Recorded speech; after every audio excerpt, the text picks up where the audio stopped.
네, 안녕하십니까. 이번 시간에는 우리가 한번 계절에 대해서 한번 살펴볼까 합니다.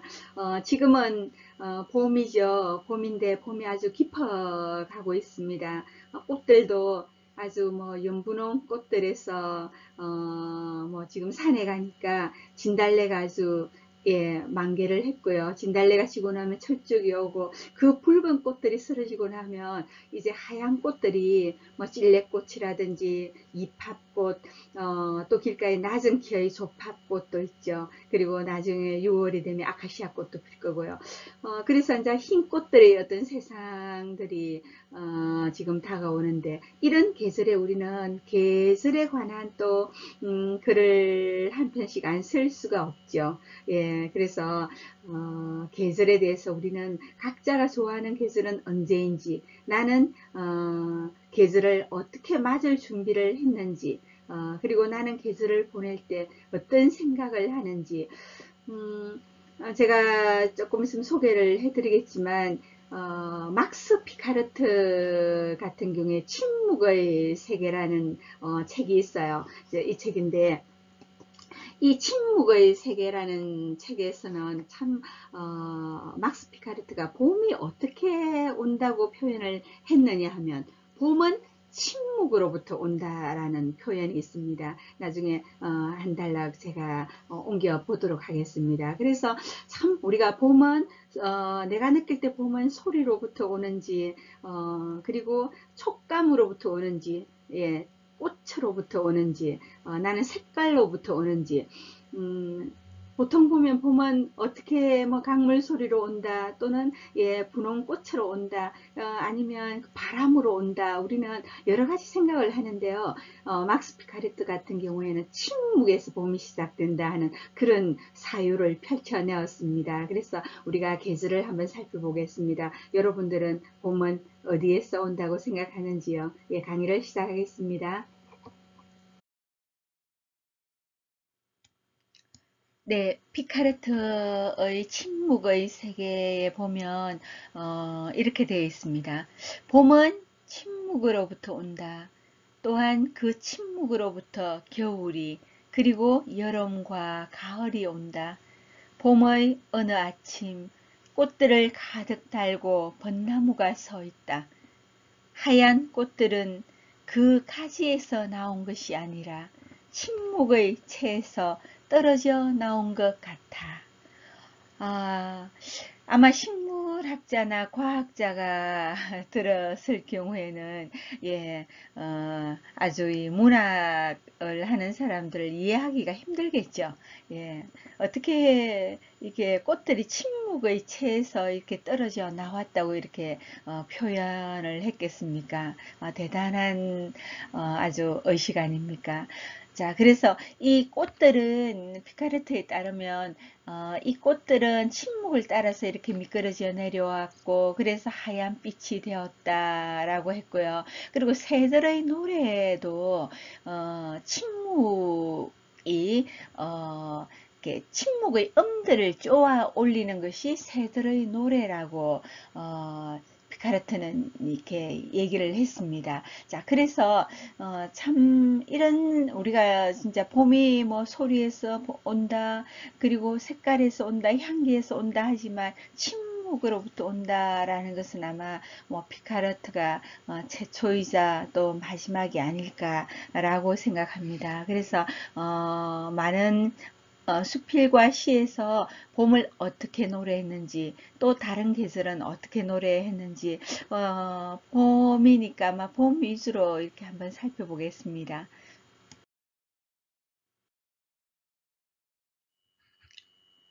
네, 오세영 시인은 계절이나 이렇게 달에 대한 시를 굉장히 많이 썼습니다. 이분은 뭐 1월, 2월, 3월 이렇게 달별로 이렇게 시를 썼는데 그 중에서 1, 2월을 우리가 한번 살펴보겠습니다. 1월에 보면 1월 시 중에서 일부인데 이분이 이렇게 생각했습니다. 1월이 색깔이라면 아마도 흰색일 거다. 예, 흰색일 거다. 아직 채색되지 않은 신의 캔버스. 1월은 1월 우리가 눈 내리는 계절이니까 당연히 이렇게 생각하죠. 산도 희고 강물도 희고 꿈꾸는 짐승 같은 내 영혼의 이마도 희고. 그래서 우리가 1월은 아마 흰색을 거다라는 것은 10명 중에서 8명은 아마 생각을 할 것입니다. 그리고 이 세상이 이 어떤 신의 캔버스다. 그래서 눈이 내리면 산도 희고 강물도 희고 그죠? 서리가 내리든 얼음이 얼든 여기까지는 다 생각한다는 거죠. 그런데 시인이라는 그 증명을 하듯이 꿈꾸는 짐승 같은 내 영혼의 이마도 희고 요 부분을 아무나 쓸 수가 없지 않습니까? 그래서 이분은 항상 1월이 색깔이라면 무슨 색일 것이다. 또 1월의 음악이라면 이분은 속삭이는 점일 거라고 생각을 했습니다. 또 그리고 1월이 말씀이라면 아마 어머니의 부드러운 그런 육성일 것이다 하는 이제 그런 이렇게 내용이 있으니까 여러분들도 글을 쓰실 때 우리가 산문을 쓰지만 이 시에서 시인은 어떤 생각을 했는지 생각을 가지고 오십시오. 제가 항상 이렇게 강조를 하는 말이기도 합니다. 그래서 생각을 저분은 1월을 색깔로도 생각하고 또 음악으로도 생각하고 또 말씀으로도 생각했다면 나는 1월을 나무로 생각을 해볼까? 강물 소리로 생각을 해볼까? 아니면 1월을 뭐 이렇게 그림으로 한번 생각을 해볼까? 나도 한번 이분이 생각해 본 거 말고 다른 생각을 한번 해볼 수가 있겠죠. 1월이 짐승이라면 어떤 짐승일까? 이런 것도 괜찮고요. 그래서 그렇게 하면 아마 한편에 또 수필이 나올 수가 있을 것입니다.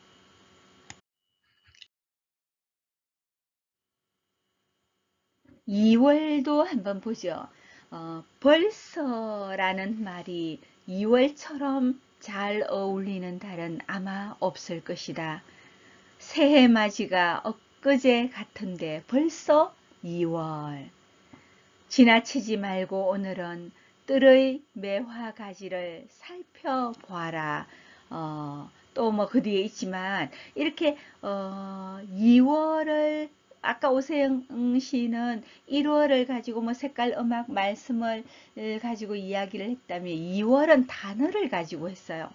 단어 중에서 부사 중에서 어떤 말과 굉장히 어울릴까? 이분은 벌써라는 말과 굉장히 어울린다고 생각했습니다. 여러분들도 한번 생각해 보시죠. 2월과 가장 어울리는 명사도 괜찮고 부사도 괜찮고요. 예, 어떤 게 있을까? 아직 이런 단어와 어울릴까? 아니면 그냥 이라는 단어와 어울릴까? 뭐든지 이렇게 살며시라는 단어와 어울릴까? 뭐 이렇게 자기가 막 단어를 한번 A4 용지에 적어 보는 겁니다. 그러다가 보면 그 단어 중에서 몇 개만 가지고 와가지고 이렇게 얘기를 하면 한 편이 될 수가 있겠죠. 그래서 이 참 오세영 시인께서는 뭐 또 뭐 이분이 글 쓴 거 보면 뭐 5월에 보면 뭐 이런 것도 있어요. 봄엔 꽃들도 우울증을 앓고 있나 하는 그런 부분도 있습니다.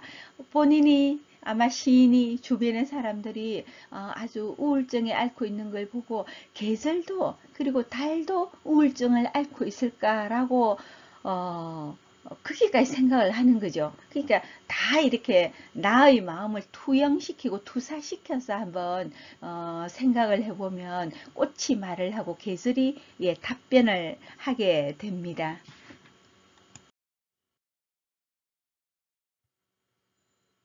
이번에는 서성남 수필가가 쓴 2월을 한번 살펴보겠습니다. 자, 이분은 도대체 2월은 어떤 이미지로 모였을까? 자기가 총망라를 해서 2월이 인식하는 어떤 감성, 이성, 이런 상상, 지식 이런 것을 총 이렇게 모아서 한 편에 이렇게 수필을 썼어요. 그래서 보면 일부 단락인데 이분이 적은 첫 단락에는 새벽 새소리가 가장 듣기 좋은 달이 2월이다 이렇게 시작하거든요. 그래서 그 다음 단락들 보면 냇물 소리가 가장 정겨운 달이 2월이다. 또 그 다음 단락에는 2월의 빈들파는 색이 발에 황량해 보인다. 뭐 이런 식으로 2월에 대해서 쭉 적었다가 나중에 보면 마지막 앞에 단락입니다. 여기 이제 제가 소개를 해놨는데 2월은 찬 기운 속에서도 뭔가 준비하느라 엎드리고 있는 형색이다. 2월이라는 그 달에다가 생명을 이렇게 넣어줬어요. 그래서 어떤 의인화를 또 만들어 버린 거죠. 그러니까 2월이 엎드리고 있는 형색이다. 여기서 어떻게 생각하면 맞잖아요. 달리기 시합에서 출발 신호를 기다리는 선수들처럼 전신의 힘을 가다듬고 숨을 멈춘 긴장한 모습이다. 비행기가 활주로에 선 채 비상하기 위해 출력을 높이는 모양새. 튜닝을 끝내고 지휘자의 손끝을 기다리는 관현악단 같아. 아주 상상력이 대단하죠. 2월은 숨죽이고 있지만 뛰쳐나갈 자세를 취하고 있는 달이다. 여기서 그냥 아무도 생각하지 못하는 2월은 우리가 어떤 달리기 선수들처럼 딱 그 출발 지점에서 그죠 총소리를 딱 기다리면서 땅 소리가 나면은 그대로 질주를 해가지고 그냥 막 개나리도 탕탕탕탕탕탕 쏘아 올리고 좀 이따가 벚나무에 꽃들도 팡팡팡팡 터트리게 만들고 이렇게 막 뛰쳐나갈 자세를 취하고 있는 달이다 하고 그리고 쭉 이렇게 설명만 하지 않았죠. 항상 우리가 글을 쓰는 것은 설명을 하거나 문장을 이렇게 미사여구를 넣어서 문장을 꾸미는 게 절대 아니라고 말씀을 드렸지 않습니까? 자, 자기의 사유, 해석, 해석이 있어야 되죠. 그래서 이제 이분은 또 인생하고 비유를 했습니다. 인생에도 2월이 있을 것이다. 우리의 생과 멸을 쭉 12달로 나눠 보면 내 인생에도 2월이 있을 것이라는 거죠.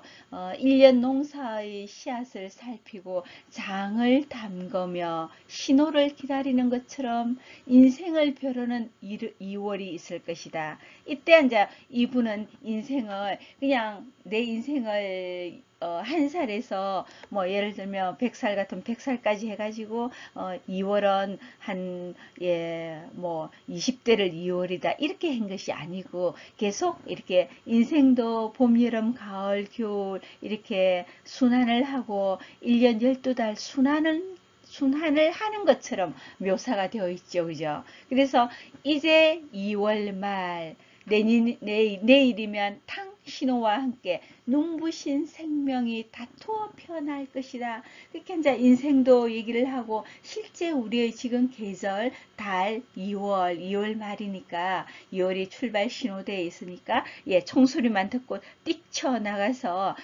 생명들을 피워 올리는 달로 이렇게 해석을 했습니다. 선생님들은 2월 하면은 그냥 3월이 시작이 되는 달이라고 생각하고 2월은 혹시 끝나는 달이라고 생각을 하시지는 않으셨는지요? 아니면은 보통 우리가 이제 이렇게 글을 쓰면 보통 뭐 3월이 새로 시작하는 달 아니면 1월이 새로 시작하는 달 이렇게 보통 적잖아요. 그러니까 10명 중에 다 대부분 9명이 그렇게 적는데 그러면 글이 똑같죠. 그래서 어떤 사람은 나는 진정한 출발은 10월 그러니까 가을부터 봄이 시작된다고 생각한다 하고 그 가을에 낙엽 지는 것부터 봄 준비 과정 준비를 하는 과정이라고 이렇게 사유를 하는 경우도 있죠. 그래서 어쨌든 우리는 계절에 대해서 글을 또 한 편씩 적을 수가 있는데요. 제발이지 제발 그냥 맨날 적는 뭐 아지랑이가 어떻고 하는 뭐 버들 강아지가 어떻고 살랑살랑 봄바람이 어떻고 나비가 팔랑팔랑하고 이런 우리가 비유는 이제 그만해야 되지 않겠습니까? 그래서 조금 우리가 생각하지 못했던 그런 비유법을 읽고 나도 한번 이렇게 흉내라도 이렇게 내 보았으면 좋겠습니다.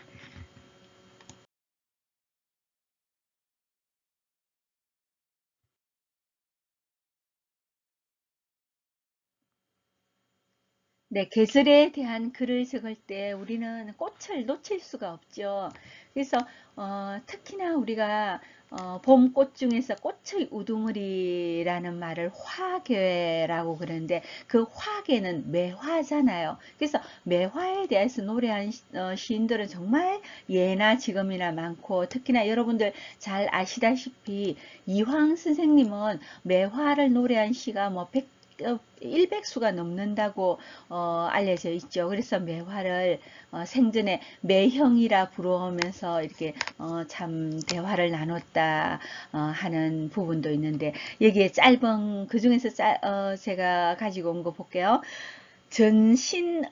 전신응시 명월이라 그러니까 내 전신 내 전생은 응당 밝은 달이었지 라고 이렇게 노래했습니다.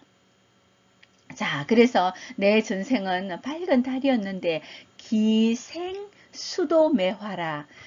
근데 몇 생이나 닦아야 매화가 될까 하고 얼마나 매화를 그리워하면 이런 시를 적었겠습니까? 그래서 참 밝은 달이었는데 참 얼마나 내 생애를 닦아야 내가 좋아하는 그 매화에 내가 이를 수가 있을까? 그래서 잘 아시겠지만 이게 이황 선생님은 자기가 그 단양 군수 시절에 두향이라는 광규와 한 9개월 이렇게 연정을 맺었죠. 그때 뭐 부인도 돌아가셨고 아들도 잇따라서 이뤄가지고 굉장히 적적했을 때인데 그러다가 이제 풍기 군수로 떠나게 되어서 이 두향이에게 두향이와 이별하면서 두향이가 너무 어리니까 그 양심상 다시는 만나지를 않았습니다. 그래서 두향이가 수석 2개하고 매화 화분을 하나 줬는데